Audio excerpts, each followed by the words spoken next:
good morning लोगोफोर breaking news फैलायबाय जोंना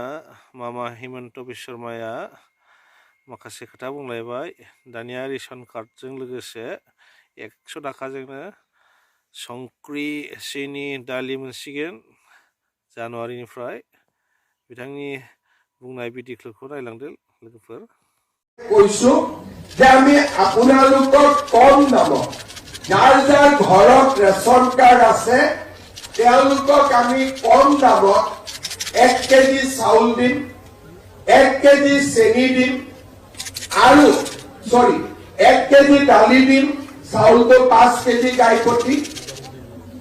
1 কেজি দালি দিম 1 কেজি চেনি দিম আৰু 1 কেজি নিমখ আমি বজাৰত যি দালি আছে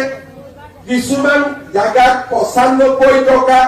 কিন্তু ভিতৰুৱা গাঁৱলৈ গৈ এই দাম 100 টকাতকৈ বেছি হৈ যায় গুৱাহাটীত আমি 95 रुपीजত পাওঁ কিন্তু হাফলং ধেমাজি জুনাই তাতে গৈ পাওঁতে দালিৰ দাম 100 টকাতকৈ বেছি হৈ যায়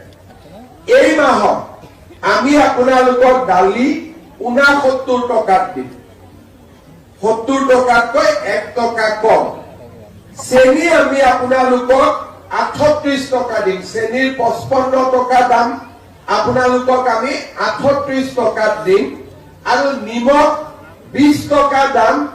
আমি 10 টকাত দিম কিন্তু জানুৱাৰী মাহৰ 1 তাৰিখৰ পৰা মই এটা ভাবিছো যে 69 টকা দিলে 1 টকা কোনে ঘূৰাই দিব দোকানীয়েতো 70 টকাই ৰাখি থব সেইকাৰণে 1 তাৰিখৰ পৰা আমি কি কৰিম যে 100 টকা দি দিলে 1 কেজি দালিও পাব 1 কেজি চেনিও পাব 1 কেজি নিমখো পাব তিনটা বস্তু একেলগে 100 টকাত ঘৰত লৈ আহিব